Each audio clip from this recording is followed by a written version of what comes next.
Evangelism comes from a Greek word that means proclaim the good news or share the good news, to give the good news. Gospel. Do y'all know what gospel means? Who can tell me what gospel means? It means good news. But it comes from an old English term, Godspell. God meaning good at that time, the old English word, and spell meaning word, good word. So evangelism is spreading the good word, or spreading the good news, sharing, proclaiming this with others. It is something that Jesus has called us to do, to evangelize. Now, I want to share with you about one particular evangelist this morning. She predates the church, actually. She was a woman who met Jesus on his way to Galilee. Jesus was in Jerusalem, and he was on his way to Galilee. And most Jews would, when they go, let me just imagine, if you will, Jerusalem's down here, Galilee's up here, and in between is Samaria. Most good Jews, respectable Jews, would go around Samaria to get to Galilee because Samaritans and Jews didn't get along. Jews were what they considered to be full-blood Jews. Samaritans were what they considered to be half-blooded. They married outside of their race, outside of Judaism at one point in time in history. So Samaritans were beneath the Jews, according to the Jews. And so the Jews and the Samaritans, as you can well figure out, did not like each other. There was a lot of animosity. They hated each other. But Jesus says, I'm not going around. He says, I must go through Samaria. And he goes through Samaria to Galilee. But on his way to Galilee, he goes by a village named Sychar. He goes to a well called Jacob's Well, and he sits there at noon while his disciples go into the village to find food. Now let's think about it. This is noon. This is close to the hottest part of the day, between noon and 3 o'clock, right? That's when it gets the hottest. He's sitting there at this well. He's been walking. He's probably thirsty and hungry. The disciples, they've gone into the village to get some food. And here comes a lone woman. A Samaritan woman, a woman from Sychar. She comes to the well to get her water by herself. Jesus, being there, says, how about giving me a drink? Would you get me a drink, please? And she looks at him and says, what are you talking about? You're a Jew. You don't ask me for nothing. You hate me. Jews and Samaritans, they hate each other. Why are you asking me for a drink? And they get into this conversation, and he says, if you only knew who you were asking, you would ask me for water. You'd ask me for living water. She says, wait a minute, you ain't even got a bucket. You're nuts. And he goes on to talk to her and to share with her just who it is. He mentions her husband. He says, I don't have a husband. He says, you're right. You've had 5 husbands, he says, and you're living with a man now who's not your husband. She's blown away. He must tell more things to her that's not recorded in the Bible, because later she'll say, he told me everything I ever did.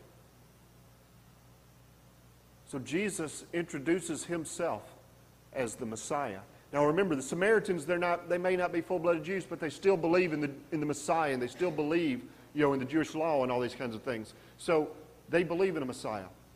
And that's where I want us to begin our reading this morning. It comes from the Gospel of John, chapter 4.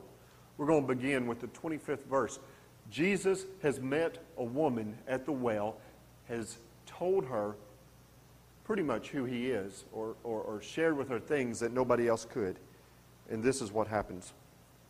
Verse 25 says, the woman said, I know the Messiah is coming, the one who is called Christ. When he comes, he will explain everything to us. And Jesus told her, I am the Messiah. Just then the disciples came back, and they were shocked to find him talking to a woman, but none of them had the nerve to ask, what do you want with her? Or why are you talking to her? The woman left her water jar beside the well and ran back to the village, telling everyone, come and see a man who told me everything I ever did. Could he possibly be the Messiah? So the people came streaming from the village to see him. Then skipping down to verse 39. Many Samaritans from the village believed in Jesus because the woman had said, he told me everything I ever did. When they came out to see him, they begged him to stay in their village. So he stayed for 2 days, long enough for many more to hear the message and believe. Then they said to the woman, "Now we believe, not just because of what you told us, but because we have heard him ourselves. Now we know that he is indeed the Savior of the world." He is indeed the Savior of the world. Let's talk about this woman. This woman was one who came to know Jesus at the well. He told her things about herself that nobody else would know.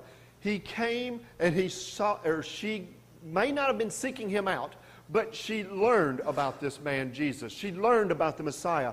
For us, if we're going to evangelize, first of all, we must know who it is we're evangelizing about, right? First of all, we must know the Savior. How can you tell somebody about something you don't know? Can you teach people calculus if you've never taken it? Can you teach people chemistry if you've never taken it? I took chemistry. I couldn't teach it. The fact is, if we don't know something, how can we tell somebody about him or about it? First, we must come to know. She came to know Jesus at that well. And then she went and she told people. She left her jar there. This was important to her. This was what she used to get water. She left it there and she went and she told people about Jesus. She shared what she had heard. She shared the good news. She evangelized. She went and told people that here is this man. Here is this man who told me everything I ever heard. Could it be the Messiah? I kind of think, I don't know this for sure, I just kind of think that might have been a rhetorical question. I think she knew. She knew. She went and she told people. And then the most amazing thing happened. They believed. They believed. She went and she said, "Here's this man. Maybe he's the Messiah." And they believed because she went and told them. You ever told somebody something and they believed you? It's a good feeling, ain't it? It's not a good feeling when they don't believe you. But the fact is, she went and she told them, and they believed. Then they went with her to find Jesus. When they got Jesus, they asked him to stay 2 days, or to stay, and he stayed 2 days. And because they heard Jesus then, they believed him. But would they have ever heard him if she had not went and told them? These people, it said that many of them believed. Many more even believed because she had told them about him. But when he came, they got to know him personally. That's how evangelism works. We go, we bring Christ to people. We tell people about Christ. We show them, we tell them. They hear, they listen, and they sometimes come to believe. But then Jesus comes into their heart, and they know him even better. But the question is, would the people of this village have ever known Jesus? Would they have ever gotten saved if she had not shared the good news? No. No. The question is, how many people today is it in our own lives that might never change, that might never accept Christ because we did not go and share? Now, some people aren't comfortable telling others about Jesus. A lot of people aren't comfortable. More and more people in polls will say that they don't feel like it's their responsibility to share Christ. And so the high numbers of people don't believe that's what they're supposed to do. And part of that comes out of their fear, I believe. Part of it comes out of an uncomfortable feeling. They don't want to be seen as the outcast, or they don't want to offend people. We've been talking about Christian Atheist these past few weeks. The title of our sermon series, The Christian Atheist. That, as I told you the first week, it came from a book called The Christian Atheist by a man named Craig Groeschel. Craig is the pastor of Life Church, and he also wrote this book. We talked about how he coined this term, you might say, Christian atheist. And a Christian atheist is a person who believes in God, but they don't live their lives as if they do. They believe in God, they just don't live their lives that way. And we talked about that very first week. We said that Christian atheists are people who believe God, but they don't really know God. Y'all know there's a difference in believing in something and truly knowing something, don't you? The book of James says the demons believe in God, but even they are in fear. Christian atheists, last week we said, well, they pray, they go to church even, but they don't really believe that prayers will be answered. They've never seen miracles, and so it's... You know. And today we talk about Christian atheists as those who believe. Maybe they even have a testimony. Maybe they've gotten saved. Maybe they've gotten into a church. You know, all these types of things. But they don't feel like they need to share the gospel. I'm going to tell you where this comes from. It comes, Craig Groeschel, I'm going to share a story that he shares in his book because it hit me hard.